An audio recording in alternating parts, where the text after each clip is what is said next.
தாய் கூட பிள்ளைகளை மறந்து போகலாம், சிங்கம் கூட குட்டிகளை பட்டினி போடலாம். தாய் கூட பிள்ளைகளை மறந்து போகலாம், சிங்கம் கூட குட்டிகளை பட்டினி போடலாம். உன்னை இன்னும் நேசிக்கிற தேவன் உன்னை விட்டு விலகி போவதில்லை. உன்னை இன்னும் நேசிக்கிற தேவன் உன்னை விட்டு விலகி போவதில்லை. நித்தம் உன்னை நடத்திடுவார், நித்தியத்தில் சேர்த்திடுவார். நித்தம் உன்னை நடத்திடுவார், நித்தியத்தில் சேர்த்திடுவார். தாய் கூட பிள்ளைகளை மறந்து போகலாம், சிங்க கூட குட்டிகளை பட்டினி போடலாம். கர்த்தர் இன்றைக்கு நமக்கு கொடுக்கிற வேத வசனம் என்னவென்றால், நீதிமொழிகளில் 16வது அதிகாரம் 7வது வசனங்களை நம்ம வாசித்து பார்ப்போமா? நீதிமொழிகள் 16:7 வாசிங்க, எடுத்து விழுங்க. ஒருவனுடைய வழிகள் கர்த்தருக்கு பிரியமாயிருந்தால் அவனுடைய சத்துருக்களும் அவனோட சமாதானமாகும்படி செய்வார். ஆமென். ஹல்லேலூயா, ஹல்லேலூயா. இந்த நாளில் இந்த மாத துவக்கத்தில் வந்திருக்கிற இந்த முதல் நாள் தேதியாக இருக்கிறதுனால நமக்கு வாக்குத்தத்தமாய் நம்ம இதை எடுத்துக்கொள்ளுவோம். நீதிமொழிகள் 16:7 ஒருவனுடைய வழிகள் எப்படி இருக்கணுமா? ஒருவனுடைய வழிகள் யாருக்கு பிரியமா இருக்கணும்? கர்த்தருக்கு. ஒருவனுடைய வழிகள் கர்த்தருக்கு பிரியமா இருந்தா அவனுடைய சத்துருக்கள் கூட என்ன செய்வாரா? சமாதானம் ஆயிருவாங்களா? ஹல்லேலூயா, ஹல்லேலூயா. இந்த கால வேளையில் அதான் சொல்றாரு, தேவ சித்தத்தை செய்யும் பொழுது இப்போ எதிரிகளும் சாத்தானும் உலகத்தாரும் நிறைய காரியங்களிலே நம்மளை பகைக்குவார்கள். எப்படி தானம்மா? தேவ சித்தத்தை நம்ம செய்யும் போது எதிரிகள் நிமித்தமாக சாத்தான் மூலமாக உலகத்தார் கூட நம்மளை என்ன செய்வாங்க? பகைப்பார்கள். ஏன்னா தேவ சித்தத்தை செய்வதற்கு விடாதபடிக்கு நமக்கு ஒரு பெரிய குழப்பங்களை பிசாசு கொடுத்துருவான். ஆனால் ஆண்டவர் சொல்கிறாரு, அவருடைய பிள்ளைகளாய் நாம் நிற்கிறதுனால, அவருடைய சித்தத்தை நாம் செய்யறதுனால நமக்கு என்ன கிடைக்குது? சமாதானம். அதுதான் இந்த வசனத்தில் நம்ம வாசித்தோம் இல்லையா? அந்த 7வது வசனத்தில் ஒருவனுடைய வழிகள், நம்முடைய வழிகள் ஆண்டவருக்கு எப்படி இருக்கணும்? பிரியமா இருக்கணும். நம்முடைய வழிகள் அவருக்கு பிரியமா இருந்துட்டாவே அவருடைய சத்துருக்களுக்கு அவரோடு கூட எப்படி ஆக்கிடுவாரு? சமாதானம் பண்ணிடுவார். சத்துருவா இருந்தா கூட அந்த சத்துரு கூட என்ன செஞ்சிருவானா? சமாதானம் ஆயிடுவான். நம்மளை கெடுக்க வருகிற, அழிக்க வருகிற, சரீரத்தை தொட வருகிற, நம்முடைய ஆத்மாவை, நம்முடைய சிந்தனையை கெடுத்து நம்மளை ஒருவேளை அழிவுக்குள்ளாக, பாவத்துக்குள்ளாக கொண்டு போக நினைக்கிற சத்துரு கூட என்ன செஞ்சிருவான்? சமாதானம். ஐயோ, ஏன்னா நம்ம இங்கே வந்தோம், இவங்களுக்கு ஏன் இந்த பிரச்சனையை நம்ம கொடுத்தோம்? இவங்க யாருக்கு பிரியமா இருக்கிறாங்க? இவங்க கர்த்தருக்கு பிரியமா இருக்கிறாங்களே, இவர்களுக்கு நம்ம இந்த பிரச்சனையை கொடுத்தோம். இவங்க எவ்வளோ சோதனைகள் வந்தாலும் இவங்க கர்த்தர் மேலே பாரத்தை வச்சுட்டு அப்படியே எப்படி போகிறாங்க? சந்தோஷமாக போகிறாங்க. மேரியம்மா சொன்னாங்கல்ல, அவங்க பாரம்லாம் யார் மேலே வச்சுட்டாங்க? கர்த்தர் மேலே வச்சுட்டாங்க. கர்த்தர் மேலே வைத்ததுனால தான் அவங்க எப்படி இருந்தாங்க? சந்தோஷமாக இருந்தாங்க. எல்லாவற்றுக்கும் தேவன் பதில் என்ன செஞ்சார்? கொடுத்தார். ஹல்லேலூயா. ஒருவேளை நம்மளுடைய வழிகள் கர்த்தருக்கு எப்படி இருக்கணும்? நம்ம என்ன செய்கிறோம், என்ன பண்ணிட்டு இருக்கிறோம், இது கர்த்தருக்கு பிரியமா? நம்ம செய்கிற காரியெல்லாம் கடவுளுக்கு பிரியமா? நம்ம கடந்து கடவுளுக்கு பிரியமானதை செய்கிறோமான்னு சொல்லி நம்ம கொஞ்சம் சிந்தித்து பார்க்கும் பொழுது அந்த கடவுளுக்கு பிரியமானது நம்ம செஞ்சிட்டாவே நமக்கு எந்த தீங்கும் சத்துரு என்ன செய்ய முடியாது? கொடுக்கவே முடியாது. இந்த மாதத்தில் ஒரு முயற்சி எடுத்துருங்க.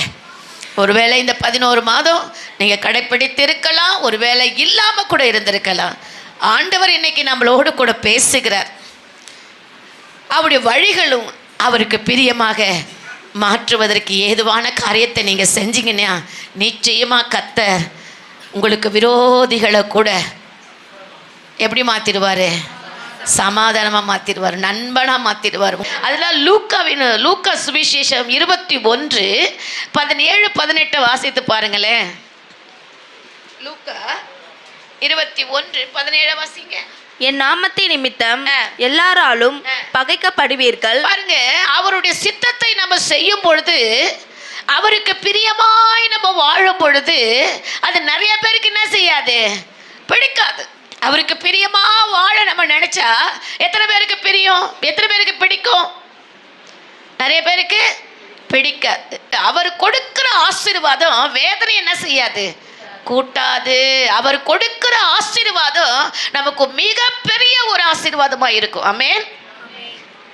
இந்த ஒரு ஆசீர்வாதம் நமக்கு நிம்மதியை கெடுத்து போட்டுடும். ஆனா ஆண்டவர் கொடுக்கிற ஆசீர்வாதம் அது ஒரு சமாதானத்தை என்ன செய்யும்?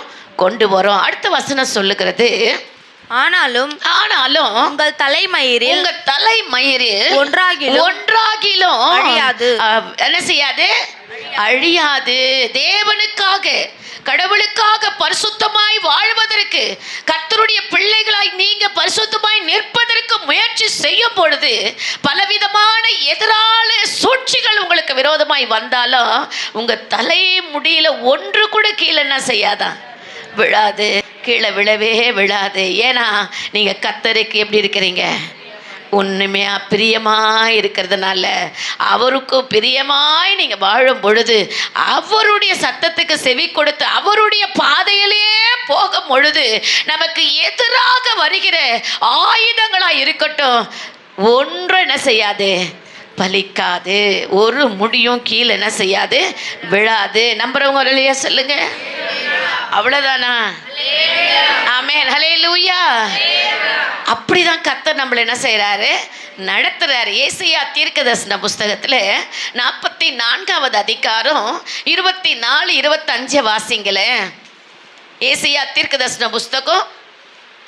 உன் மீட்பரும் தாயின் கர்ப்பத்தில் உன்னை உருவாக்கினவர். எவ்வளவு அழகா சொல்றாரு. ஏன் நம்முடைய தலை முடியில கூட ஒன்றும் விழாது அப்படின்னு ஏன் சொல்றாருன்னா, உன் மீட்பரும் தாயின் கர்ப்பத்தில் உன்னை உருவாக்கினவருமான கர்த்தர் சொல்லுகிறதாவது, நானே எல்லாவற்றையும் செய்கிற கர்த்தர், நான் ஒருவராய் வானங்களை விரித்து நானே பூமியை என்ன பண்ணேன்? பரப்பினவர். ஹல்லேலூயா சொல்லுவோமா? அவர் சொல்றாரு, ஏன் நம்மள உண்மையா இருக்க சொல்றாருன்னா, ஏன் நம்முடைய வழிகள் கர்த்தருக்கு பிரியமா இருக்கணும்னு சொன்னா, அவர் என்ன சொல்றாருன்னா, உன் மீட்பரும் தாயின் கருவில உன்னை உருவாக்கிறமான கர்த்தர் சொல்லுகிறதாவது, நானே எல்லாவற்றையும் செய்கிற கர்த்தர், எல்லாவற்றையும் செய்யக்கூடிய கர்த்தர் நானே. அதனால நான் ஒருவராகத்தான் நின்று இந்த பூமி என்ன செஞ்சேன்? நான் வானத்தை விரித்து நானே பூமி என்ன செஞ்சேன்? பரப்பினேன். இந்த வானத்தை விரித்து இந்த பூமி என்ன செஞ்சேன்? பரப்பினேன். யாரும் எனக்கு துணையில, நான் தான் இதை செய்தேன். அதே மாதிரி நான் தான் உன்னை இந்த பூமிக்கு அனுப்பி வைத்திருக்கிறேன். தாயின் கருவிலே என்ன செஞ்சிட்டார் ஆண்டவர்? நம்மளை உருவாக்கி நம்மளை இந்த பூமிக்கு அனுப்பி இருக்கிறாரு. அவர் தான் சொல்றாரு, நீங்க என்னுடைய சத்தத்தை கேட்டு எனக்கு பிரியமான காரியத்தை செய்யும் பொழுதுதான் உனக்கு விரோதமாய் வருகிற ஆயுதங்களா இருக்கட்டும், உனக்கு விரோதமாய் வருகிற எதிராளிகளுடைய சூழ்ச்சிகளா இருக்கட்டும், அது ஒன்றை செய்யாது? பலிக்காது. ஹல்லேலூயா, ஹல்லேலூயா. ரெண்டாவது அடுத்தது இன்னொரு அழுத்தமான ஒரு காரியத்தை சொல்றாரு பாருங்க. 25 படிங்களே. நான் கட்டுக்கதைக்காரரின் குறிகளை அபத்தமாக்கி குறி சொல்லுகிறவர்களை நிர்மூடராக்கி ஞானிகளை வெட்கப்படுத்தி அவர்களுடைய அறிவை என்ன செய்வார்? பைத்தியமாக பண்ணுவார். பாத்தீங்களா? எல்லாத்துக்கும் சொந்தக்காரர் நம்முடைய ஆண்டவர் தான். எல்லா அதிகாரமும் அவர் கையில் இருக்கிறது. நீங்க நம்பணும், எல்லா அதிகாரமும் அவர் கையில் இருக்குது. அதனால நம்முடைய வழிகள் மட்டும் யாருக்கு இருக்கணும்? ஆண்டவருக்கு பிரியமா இருக்குதா? நம்ம செய்கிற தொழில் ஆண்டவருக்கு பிரியமா இருக்குதா? நம்ம போகிற பாதை ஆண்டவருக்கு பிரியமா இருக்குதா? நம்முடைய குடும்ப உறவு ஆண்டவருக்கு பிரியமா இருக்குதா? நம்ம பேசுகிற பேச்சுகள் பிரியமா இருக்குதா?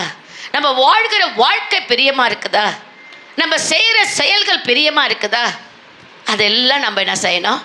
நாம தான் பார்த்துக்கணும் இல்லையாம்மா, பார்த்துக்கணும். ஆண்டவர் பாருங்க அளவில்லாத கிருபையை நமக்கு கொடுத்துருக்குற இல்லையா.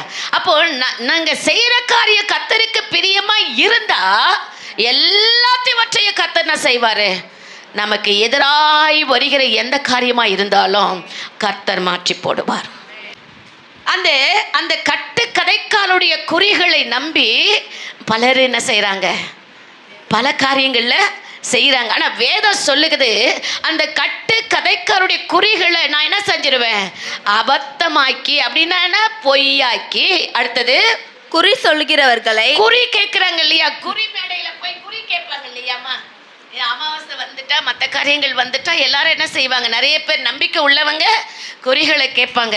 அதை என்ன செய்வார் ஆண்டவர், நிர்மூலமாக்கி ஞானிகளை வெட்கப்படுத்தி. பாருங்க, ஞானிகளை சொல்லுவாங்க, எப்படியாச்சும் இந்த குடும்பத்தை என் ஞானத்தினால நான் அழிச்சிருவேன், என் அதிகாரத்தினால அழிச்சிருவேன், என்னுடைய பணபலத்தினால் அதை அழிச்சிருவேன், இந்த மனுஷனை என்னுடைய எல்லா முயற்சியை வைத்து நான் அழிப்பேன் என்று ஒருவேளை ஞானி சொல்லலாம்.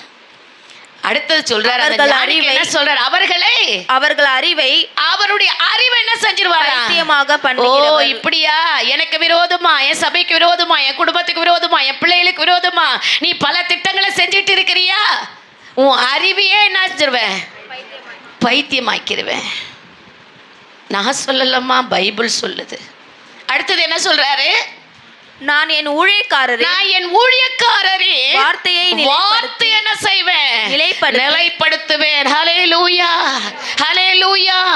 இது எல்லாத்தையும் இந்த கட்டுக்கதைகள், அந்த குறி கேட்கிற காரியங்கள், இந்த ஞானமுள்ளவர்கள் செய்கிற எதிராளிகளுடைய சூழ்ச்சிகள் அத்தனையும் நான் என்ன செஞ்சிருவேன், ஒண்ணுமில்லாம ஆக்கிடுவேன், நீ எனக்கு பிரியமா இருந்தா.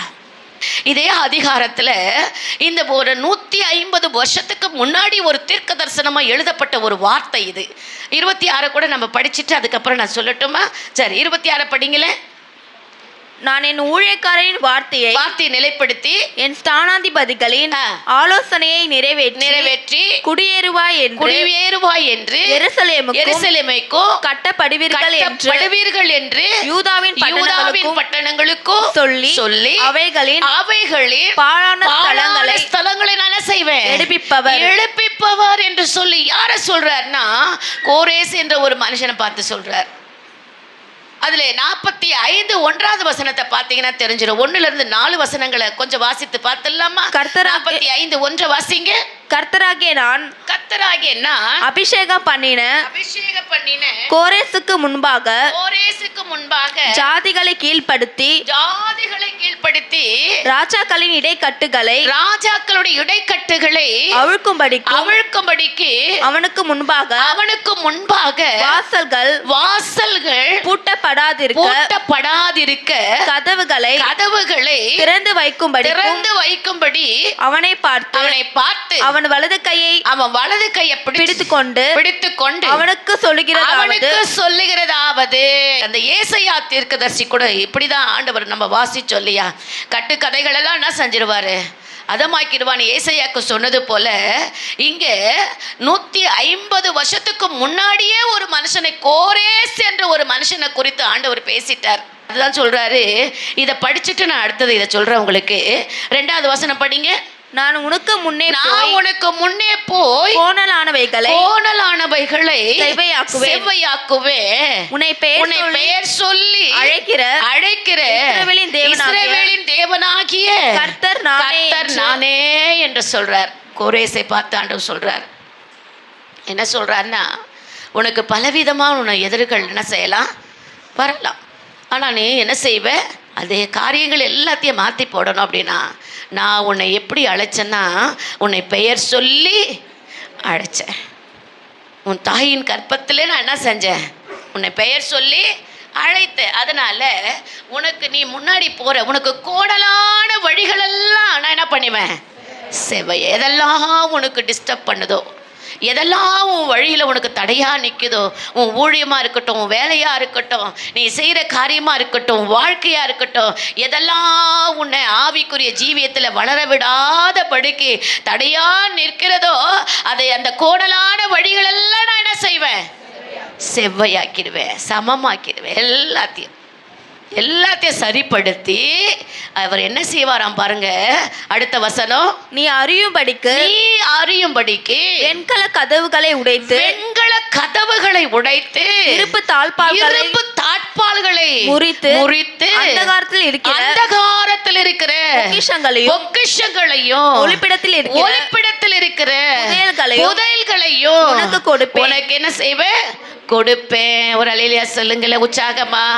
ஆண்டவர் சொல்றார், உன் வழிகள் கர்த்தருக்கு பிரியமாய் இருந்தா, உன் வழிகள் கர்த்தருக்கு பிரியமாய் இருந்துச்சுன்னா, உனக்கு எதிராளியாக யார் வந்தாலும் உனக்கு எதிராய் நின்று உன் வழிகளுக்கு தடைகளை கொடுக்கிறவர்கள் யாராய் இருந்தாலும் அது எல்லாத்தையும் நிர்மலமாக்கி வெண்கல கதவை கூட நான் செஞ்சிருவேன், உடைத்து சொல்றாரு. அந்த வெண்கல கதவை என்ன செய்வேன்?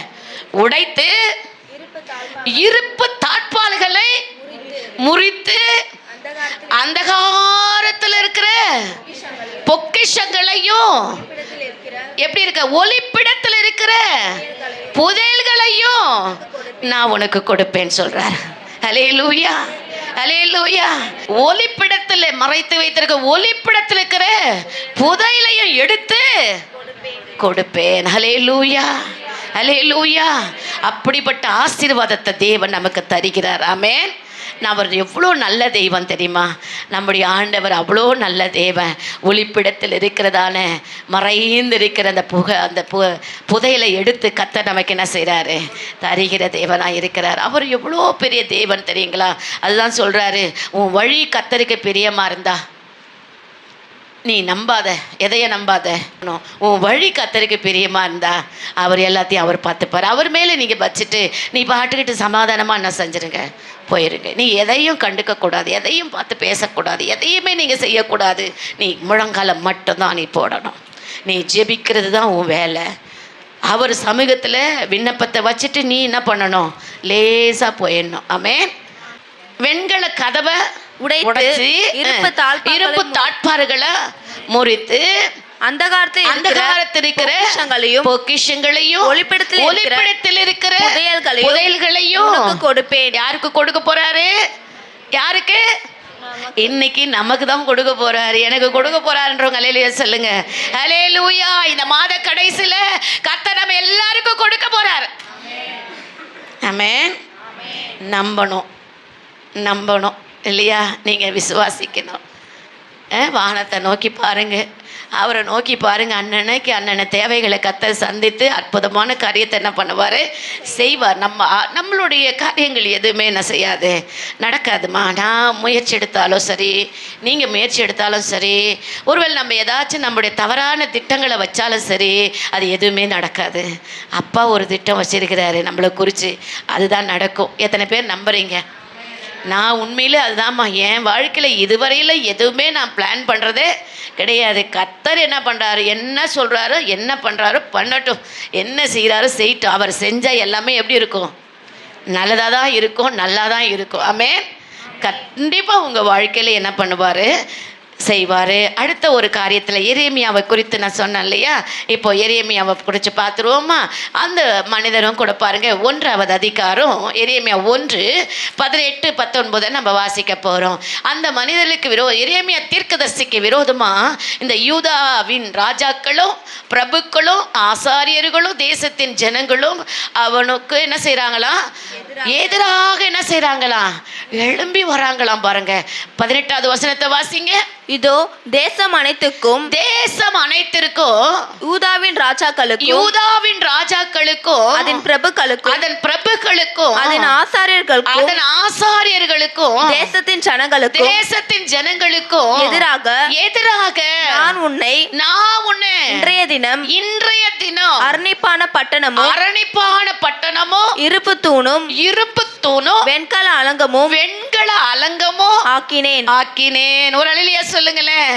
எப்படி ஒரு எதிராளிகள், ராஜாக்கள், பிரபுக்கள், ஆசாரியர்கள் அவர்கள் இருக்கு, அவர் எல்லாரும் என்ன செய்யறாங்க? இந்த எரேமியா தீர்க்கதரிசிக்கு விரோதமா என்ன செய்யறாங்க? வராங்க. விரோதமான காரியத்தை செய்வதற்கு வராங்க. ஒரு அரணிப்பான பட்டணம், இருப்பு தூணும், வெண்கல என்ன பண்ணாராம், அலங்கமாக்கினேன்னு சொல்றாரு. ஆண்டவர் எவ்வளோ நல்ல தேவன். அவருடைய பிள்ளைகளுக்கு எப்படி ஒரு பாதுகாப்பை கொடுக்குறாரு பாருங்களேன். அவரு கொடுக்குற பாதுகாப்பு சாதாரண பாதுகாப்பே கிடையாது.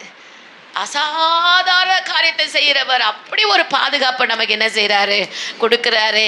அவன் எதிரிகள் அவனுக்கு விரோதமாக என்ன செய்கிறாங்க, மேற்கொள்ள வராங்க. ஆண்டவர் சொல்லிட்டாரு, அவங்க உனக்கு ஒன்றும் செய்ய மாட்டாங்கப்பா. அவங்க யார் எத்தனை பேர்னா வரட்டும், உனக்கு விரோதமாக அவங்க வந்தாலும் அது ஒன்றுமே என்ன செய்யாது, உனக்கு ஒன்றும் செய்ய மாட்டாங்க. நான் விட மாட்டேன். உன்னை நான் எப்படி வச்சிருக்கிறேன், அரணிப்பான பட்டணமோ இருப்பு. அப்படிப்பட்ட பாதுகாப்பு. 19வது வசனம், அடுத்த வசனத்தை வாசிச்சிருவோமா? அவர்கள் உனக்கு விரோதமாக யுத்தம் பண்ணுவார்கள். ஆனாலும் உன்னை மேற்கொள்ள மாட்டார்கள். ஹல்லேலூயா. அவர்கள் உனக்கு விரோதமா வருவார்கள், யுத்தம் பண்ணுவார்கள், யுத்தம் நடக்கும். ஆனா உன்னை என்ன செய்ய மாட்டாங்க, மேற்கொள்ள மாட்டாங்க. இவங்க எல்லாரும் வரட்டும், ஆனா உன்னை அவங்க என்ன செய்ய மாட்டாங்க, மேற்கொள்ள மாட்டாங்க. ஏன்னா ஆண்டவர் அந்த 19வது வசனத்துல உன்னை ரட்சிக்கும்படிக்கு நான் உன்னுடனே இருக்கிறேன் என்றும் கர்த்தர் சொல்லுகிறார். ஹல்லேலூயா. உன்னை ரட்சிக்கும்படி, உன்னை பாதுகாக்கும்படி நான் உன்ன கூட தான் இருக்கிறேன் என்று யார் சொல்றது, கர்த்தர் சொல்றாரு. அந்த தீர்க்கதரிசியை பார்த்து சொல்றாரு. அந்த தீர்க்கதரிசியை சொல்றாரு, ஜனங்களுக்குள்ள தீர்க்கதரிசனமான காரியங்களை சொல்லும் பொழுது அந்த ஜனங்களை யாருமே என்ன செய்யல, ஏத்துக்கவே இல்லை, நம்பவே இல்லை. விரோதமா தான் எழும்புறாங்க. அந்த தேசத்தின் மக்கள் மட்டும் இல்லை, அங்க உள்ள ஜனங்கள் மட்டும் இல்லை, அவருடைய சொந்தங்கள் கூட அவரை என்ன பண்ணுது, விரோதமா எழும்புது. எரேமியா தீர்க்கதரிசிக்கு விரோதமா தான் எழும்புறாங்க. ஆனா அவர் ஒரு வாலிப பையன், ஒரு வாலிபனாக கர்த்தர் எழுப்பி, ஆவிக்குரிய வைராக்கியம் நிறைந்த ஒரு வாலிபனாக அந்த அபிஷேகத்தை கர்த்தர் அவனுக்கு கொடுத்ததுனால தான் அந்த இடத்துல போய் அவர் தீர்க்கதரிசனமான காரியங்களை சொல்றாரு. ஆனால் அந்த தேசத்தினுடைய ஜனங்கள் அவர் என்ன செய்றாங்க, உதாசனப்படுத்துறாங்க, ஏற்றுக்கொள்ள மனசு இல்லாம போகுது. ஆனாலும் கர்த்தர் சொல்றாரு, ஒன்றும் நடக்காது, நான் உன் கூட என்ன செய்கிறேன், இருக்கிறேன்னு சொல்றாரு. ஹல்லேலூயா. நீ என்னுடைய மகள், நீ என்னுடைய மக, உனக்கு கோடலான வழிகளை நான் என்ன செஞ்சிருவேன், செவ்வையாக்கிடுவேன். ஹல்லேலூயா. அது என்ன தடையா இருந்தாலும், அது வெண்கல கதவா இருந்தா கூட அதை உடைச்சிட்டு நான் உன் வீட்டுக்குள்ள வந்து உன் வீட்டை நான் ஆசீர்வதிப்பேன்னு சொல்றாரு. எசேக்கியாவின் புஸ்தகம் 9வது அதிகாரம் 4வது வசனத்தை வாசிங்கள. இன்னைக்கு கடைசியா அந்த ஜெபத்தை குறித்த ஒரு வார்த்தையை படிச்சுட்டு நம்ம முடிச்சிருவோம். கர்த்தர் அவனை நோக்கி எருசலேம் நகரம் என்றும் உருவ போய் அதற்குள் செய்யப்படுகிற சகல அருவருப்புகளின் நிமித்தமோ பெருமூச்சு விட்டு என்ன செஞ்சிரு, மனுஷனின் நெற்றியில அடையாளம் போடு. யாரெல்லாம் இரவோ பகலோ மற்றவர்களுக்காக பாரப்பட்டு ஜெபிக்கிறார்களோ, புரியுதுங்களா, பெருமூச்சு விட்டு யாரெல்லாம் ஜெபிக்கிறார்களோ, கண்ணீரோடு ஜெபிக்கிறவருடைய நெற்றியில என்ன செய்யறாரு ஆண்டவர், அடையாளத்தை போடு. உனக்கு யாரும் சர்டிபிகேட் தரணும்னு அவசியம் இல்லை. நம்ம யாருக்காக புகழணும்னு சொல்லி ஜெபிக்கணும்னு அவசியம் இல்லை. நம்மளுடைய ஜெபங்களை தேவன் என்ன செய்யறாரு, கேட்டுக்கொண்டிருக்கிறார். ஹல்லேலூயா. நம்முடைய ஜெபங்களை அவர் கேட்டுக்கொண்டிருக்கிறார். அவர் கேட்குற தேவன் நம்மளோடு கூட இருக்கிறதுனால அவர் சொல்றாரு, பாரத்தோடு ஜெபிக்கிற நெற்றியில் அடையாளத்தை என்ன செஞ்சிரு, போற்று. யாரெல்லாம் பாரத்தோடு சபைக்காக, குடும்பத்துக்காக, தேசத்துக்காய், பட்டணத்துக்காய், கிராமங்களுக்காய், அழிந்து போற மக்களுக்காய் யார் ஜெபிக்கிறாங்களோ அவங்க நெற்றியில் என்ன செய், அடையாளத்தை போடுன்னு சொல்றாரு. ஒரு தூதரை அனுப்பி நீ போடுன்னு சொல்றாரு. அதனால உங்களுடைய முழங்காலுக்கு பதில தேவன் கொடுப்பார். நீங்க ஒவ்வொரு இரவும் பகலும் வடிக்கிற அந்த கண்ணீருக்கு கடவுள் பதில் கொடுப்பார். ஆமென். ஹல்லேலூயா, ஹல்லேலூயா. அப்படிப்பட்ட தேவனைத்தான் நாம் ஆராதனை செய்கிறோம். நம்ம ஜெபிப்போமா? உண்மையாகவே அவரை நோக்கி நம்ம பார்ப்போம். இரக்கமுள்ள தெய்வம் நீங்க தான் அப்பா. மகா இறக்கும் கிருபை நிறைந்த எங்கள் பரலோகத்தின் தந்தையே, ஆசீர்வதிக்கப்பட்டதான இந்த மாதத்தின் இந்த முதல் வாரத்தில் ஆண்டவரே, இந்த முதல் நாளில் உம்முடைய பிள்ளைகளாகிய நாங்கள் உம்மை தேடி வந்தோம் அப்பா. ஆண்டவரே, எங்களுக்கு கொடுத்த வார்த்தையின்படி ஆண்டவரே, ஆமாம் தகப்பனே அப்பா, எங்களுடைய வழிகள் உமக்கு பிரியமாக இருந்தா சத்துருவை கூட நீங்கள் சமாதானமாக்குற தேவன் ஆண்டவரே. அப்படியாய் நாங்கள் இந்த மாதங்களில் உமக்கு பிரியமான காரியங்களை செய்யும் பொழுது எங்களுக்கு எதிராய் வருகிற ஆயுதங்கள் எல்லாம் முறியடித்து, எங்களுக்கு எதிராய் எழுங்கிற கட்டுக்கதைகளெல்லாம் முறியடித்து, குறிக்காரியங்களெல்லாம் முறியடித்து, ஆண்டவரே உமக்கு பிரியமில்லாத காரியங்கள், எதிரான சூழ்ச்சிகளை முறியடித்து உங்களுடைய பிள்ளைங்க வாழ்க்கையிலே அற்புதங்களை செய்யுங்க ஆண்டவரே. அவருடைய வாழ்க்கையிலே அற்புதங்களை செய்யுங்க ஆண்டவரே. இந்த நாளிலே இயேசு என் வாழ்க்கையிலே அற்புதங்களை செய்வார் என்று நம்பி வந்த ஒவ்வொருவருக்கும் கர்த்தர் தேவைகளை சந்தியும்.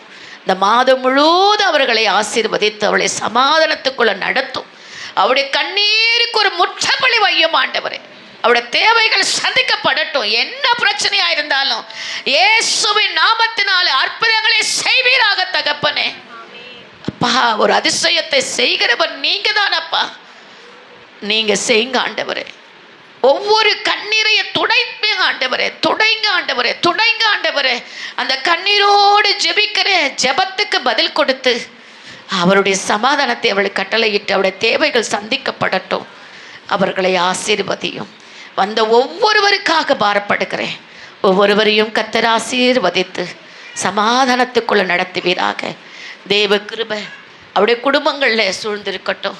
இந்த மழையினாலேயோ ஆண்டவரே எந்த விதமான இடையூறும் இல்லாதபடிக்கு, எந்த ஆபத்தோ விபத்துக்களும் இல்லாதபடிக்கு அவருடைய பிரயாணங்களாக இருக்கட்டும், ஊழியங்களாக இருக்கட்டும், வேலை ஸ்தலங்களாக இருக்கட்டும், குடும்ப காரியங்கள் எதுவாக இருந்தாலும் எல்லாவற்றிலும் உடைய பிள்ளைகளுக்கு பாதுகாப்பை கொடுத்து ஆசீர்வதியும். ஒரு நாளும் அவர்களை விட்டு விலகாதபடி கைவிடாது எங்கள் ஆண்டவர் உங்கள் பிள்ளைகளுக்கு துணையாக நில்லுங்கப்பா. எனக்கு கஷ்டமான சோதனையில் கஷ்டங்களில் கண்ணீரில் துணையாக நில்லுங்க ஆண்டவரே. எப்பெல்லாம் உங்களை நோக்கி அவங்க பார்க்குறாங்களோ இயேசுவேன்னு கூப்பிடும் பொழுது கர்த்தர் அவங்களுக்கு மறு உத்தரவு அவங்களுக்கு பதில் கொடுத்து ஆறுதல் படுத்துங்க, தைரியப்படுத்துங்க. வந்த ஒவ்வொருவரையும் ஆசீர்வதித்து அனுப்புவீராக. அவர்கள் நினைக்கிறதுக்கும் அவர்கள் வேண்டிக் கொள்ளுகிறதுக்கும் மேலான காரியத்தை செய்யும்.